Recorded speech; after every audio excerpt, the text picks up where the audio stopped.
بسم اللہ الرحمن الرحیم۔ صحیح بخاری حدیث نمبر 181۔ رسول کریم صلی اللہ علیہ وآلہ وسلم جب عرفہ سے لوٹے تو پہاڑ کی گھاٹی کی جانب مڑ گئے اور رفع حاجت کی۔ اسامہ کہتے ہیں کہ پھر آپ صلی اللہ علیہ وآلہ وسلم نے وضو کیا اور میں آپ صلی اللہ علیہ وآلہ وسلم کے اعضاء پر پانی ڈالنے لگا اور آپ صلی اللہ علیہ وآلہ وسلم وضو فرماتے رہے۔ میں نے کہا یا رسول اللہ، آپ اب نماز پڑھیں گے؟ آپ صلی اللہ علیہ وآلہ وسلم نے فرمایا، نماز کا مقام تمہارے سامنے یعنی مزدلفہ میں ہے، وہاں نماز پڑھی جائے گی۔ صحیح بخاری حدیث نمبر 182۔ حضرت مغیرہ بن شعبہ رضی اللہ تعالی عنہ ایک سفر میں رسول کریم صلی اللہ علیہ وآلہ وسلم کے ساتھ تھے۔ وہاں آپ صلی اللہ علیہ وآلہ وسلم رفع حاجت کے لیے تشریف لے گئے۔ جب آپ واپس آئے، آپ صلی اللہ علیہ وآلہ وسلم نے وضو شروع کیا تو مغیرہ بن شعبہ آپ کے اعضاء وضو پر پانی ڈالنے لگے۔ آپ صلی اللہ علیہ وآلہ وسلم وضو کر رہے تھے۔ آپ نے اپنے منہ اور ہاتھوں کو دھویا، سر کا مسح کیا اور موزوں پر مسح کیا۔ صحیح بخاری حدیث نمبر 183۔ حضرت عبداللہ بن عباس رضی اللہ تعالی عنہ نے ایک رات رسول کریم صلی اللہ علیہ وآلہ وسلم کی زوجہ مطہرہ اور اپنی خالہ حضرت میمونہ رضی اللہ تعالی عنہا کے گھر گزاری۔ وہ فرماتے ہیں کہ میں تکیہ کے عرض یعنی گوشہ کی طرف لیٹ گیا اور رسول کریم صلی اللہ علیہ وآلہ وسلم اور آپ کی اہلیہ نے معمول کے مطابق تکیہ کی لمبائی پر سر رکھ کر آرام فرمایا۔ رسول اللہ صلی اللہ علیہ وآلہ وسلم سوتے رہے اور جب آدھی رات ہو گئی یا اس سے کچھ پہلے یا اس کے کچھ بعد آپ بیدار ہوئے اور اپنے ہاتھوں سے اپنی نیند کو دور کرنے کے لیے آنکھیں ملنے لگے۔ پھر آپ نے سورہ آل عمران کی آخری 10 آیتیں پڑھیں۔ پھر ایک مشکیزہ کے پاس جو چھت میں لٹکا ہوا تھا آپ کھڑے ہو گئے اور اس سے وضو کیا خوب اچھی طرح، پھر کھڑے ہو کر نماز پڑھنے لگے۔ ابن عباس رضی اللہ تعالی عنہما کہتے ہیں میں نے بھی کھڑے ہو کر اسی طرح کیا جس طرح آپ صلی اللہ علیہ وآلہ وسلم نے وضو کیا تھا۔ پھر جا کر میں بھی آپ کے پہلوئے مبارک میں کھڑا ہو گیا۔ آپ نے اپنا دایاں ہاتھ میرے سر پر رکھا اور میرا دایاں کان پکڑ کر اسے مروڑنے لگے۔ پھر آپ نے 2 رکعتیں پڑھیں، اس کے بعد پھر 2 رکعتیں پڑھیں، پھر 2 رکعتیں پڑھیں، پھر 2 رکعتیں، پھر 2 رکعتیں، پھر 2 رکعتیں پڑھ کر اس کے بعد آپ نے وتر پڑھا اور لیٹ گئے۔ پھر جب مؤذن آپ صلی اللہ علیہ وآلہ وسلم کے پاس آیا تو آپ نے اٹھ کر 2 رکعت معمولی طور پر پڑھیں، پھر باہر تشریف لا کر صبح کی نماز پڑھی۔ صحیح بخاری حدیث نمبر 184۔ حضرت اسماء بنت ابی بکر رضی اللہ تعالی عنہا فرماتی ہیں کہ میں رسول اللہ صلی اللہ علیہ وآلہ وسلم کی زوجہ محترمہ حضرت عائشہ رضی اللہ تعالی عنہا کے پاس ایسے وقت آئی جبکہ سورج کو گہن لگ رہا تھا اور لوگ کھڑے ہو کر نماز پڑھ رہے تھے۔ کیا دیکھتی ہوں وہ بھی کھڑے ہو کر نماز پڑھ رہی ہیں۔ میں نے کہا کہ لوگوں کو کیا ہو گیا ہے؟ تو انہوں نے اپنے ہاتھ سے آسمان کی طرف اشارہ کر کے کہا سبحان اللہ۔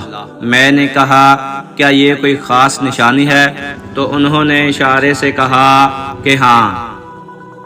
تو میں بھی آپ کے ساتھ نماز کے لیے کھڑی ہو گئی۔ آپ نے اتنا قیام فرمایا کہ مجھ پر غشی طاری ہونے لگی اور میں اپنے سر پر پانی ڈالنے لگی۔ جب رسول اللہ صلی اللہ علیہ وآلہ وسلم نماز سے فارغ ہوئے تو آپ نے اللہ کی حمد و ثنا بیان کی اور فرمایا آج کوئی چیز ایسی نہیں رہی جس کو میں نے اپنی اسی جگہ نہ دیکھ لیا ہو، حتیٰ کہ جنت اور دوزخ کو بھی دیکھ لیا۔ اور مجھ پہ یہ وحی کی گئی ہے کہ تم لوگوں کو قبروں میں آزمایا جائے گا، دجال جیسی آزمائش یا اس کے قریب قریب۔ راوی کا بیان ہے کہ میں نہیں جانتی کہ اسما نے کون سا لفظ کہا۔ تم میں سے ہر ایک کے پاس اللہ کے فرشتے بھیجے جائیں گے اور اس سے کہا جائے گا کہ تمہارا اس شخص یعنی محمد صلی اللہ علیہ وآلہ وسلم کے بارے میں کیا خیال ہے۔ پھر اسما نے لفظ ایماندار کہا یا یقین رکھنے والا کہا، مجھے یاد نہیں۔ بہرحال وہ شخص کہے گا کہ محمد صلی اللہ علیہ وآلہ وسلم اللہ کے سچے رسول ہیں، وہ ہمارے پاس نشانیاں اور ہدایت کی روشنی لے کر آئے، ہم نے اسے قبول کیا، ایمان لائے اور آپ کا اتباع کیا۔ پھر اس سے کہہ دیا جائے گا کہ تو سو جا، در حال یہ کہ تو مرد صالح ہے اور ہم جانتے تھے کہ تو مومن ہے۔ اور بہرحال منافق یا شکی آدمی اسما نے کون سا لفظ کہا، مجھے یاد نہیں۔ جب اس سے پوچھا جائے گا کہے گا کہ میں کچھ نہیں جانتا، میں نے لوگوں کو جو کہتے سنا وہی میں نے بھی کہہ دیا۔ صحیح بخاری حدیث نمبر 185۔ ایک آدمی نے عبداللہ بن زید رضی اللہ تعالی عنہ جو عمر بن یحییٰ کے دادا ہیں سے پوچھا، کیا آپ مجھے دکھا سکتے ہیں کہ رسول اللہ صلی اللہ علیہ وآلہ وسلم نے کس طرح وضو کیا ہے؟ عبداللہ بن زید رضی اللہ تعالی عنہ نے کہا کہ ہاں۔ پھر انہوں نے پانی کا برتن منگوایا، پہلے پانی اپنے ہاتھوں پر ڈالا اور 2 مرتبہ ہاتھ دھوئے، پھر 3 مرتبہ کلی کی، 3 بار ناک صاف کی، پھر 3 دفعہ اپنا چہرہ دھویا، پھر کوہنیوں تک اپنے دونوں ہاتھ 2 مرتبہ دھوئے، پھر اپنے دونوں ہاتھوں سے اپنے سر کا مسح کیا، اس طور پر اپنے ہاتھ پہلے آگے لائے پھر پیچھے لے گئے، مسح سر کے ابتدائی حصے سے شروع کیا، پھر دونوں ہاتھ گدی تک لے جا کر وہیں واپس لائے جہاں سے، پھر دونوں ہاتھ سر کے پچھلے حصے تک لے جا کر وہیں واپس لائے جہاں سے مسح شروع کیا تھا، پھر اپنے دونوں پاؤں دھوئے۔ صحیح بخاری حدیث نمبر 186۔ عمر بن حسن نے عبداللہ بن زید رضی اللہ تعالی عنہ سے رسول اللہ صلی اللہ علیہ وآلہ وسلم کے وضو کے بارے میں پوچھا تو انہوں نے پانی کا تشت منگوایا اور ان پوچھنے والوں کے لیے رسول اللہ صلی اللہ علیہ وآلہ وسلم کا سا وضو کیا، پھر پہلے تشت سے اپنے ہاتھوں پر پانی گرایا، پھر 3 بار ہاتھ دھوئے، پھر اپنا ہاتھ تشت میں ڈالا اور پانی لیا، پھر کلی کی، ناک میں پانی ڈالا، ناک صاف کی، 3 چولوں سے پھر اپنا ہاتھ تشت میں ڈالا اور 3 مرتبہ منہ دھویا، پھر اپنے دونوں ہاتھ کوہنیوں تک 2 بار دھوئے، پھر اپنا ہاتھ تشت میں ڈالا اور 1 بار سر کا مسح کیا، پہلے آگے لائے پھر پیچھے لے گئے، پھر ٹخنوں تک اپنے دونوں پاؤں دھوئے۔ صحیح بخاری حدیث نمبر 187۔ ابو جحیفہ رضی اللہ تعالی عنہ کہتے تھے کہ ایک دن رسول اللہ صلی اللہ علیہ وآلہ وسلم ہمارے پاس دوپہر کے وقت تشریف لائے تو آپ کے لیے وضو کا پانی حاضر کیا گیا جس سے آپ نے وضو فرمایا۔ لوگ آپ کے وضو کا بچا ہوا پانی لے کر اسے اپنے بدن پر پھیرنے لگے۔ آپ صلی اللہ علیہ وآلہ وسلم نے ظہر کی 2 رکعتیں ادا کیں اور عصر کی بھی 2 رکعتیں، اور آپ کے سامنے آڑ کے لیے ایک نیزہ رکھا ہوا تھا۔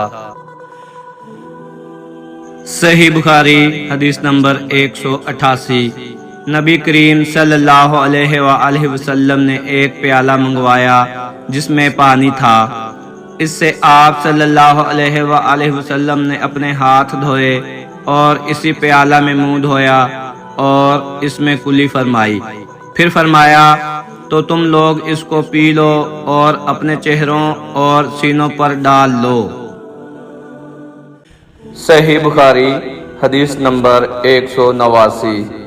محمود بن ربی جب چھوٹے تھے تو رسول اللہ صلی اللہ علیہ وآلہ وسلم نے انہی کے کنویں کے پانی سے ان کے منہ میں کلی ڈالی تھی، اور عروہ نے اسی حدیث کو مسرور وغیرہ سے بھی روایت کیا ہے، اور ہر ایک راوی ان دونوں میں سے ایک دوسرے کی تصدیق کرتے ہیں کہ جب رسول اللہ صلی اللہ علیہ وآلہ وسلم وضو فرماتے تو آپ صلی اللہ علیہ وآلہ وسلم کے بچے ہوئے وضو کے پانی پر صحابہ رضی اللہ تعالی عنہم جگڑنے کے قریب ہو جاتے تھے۔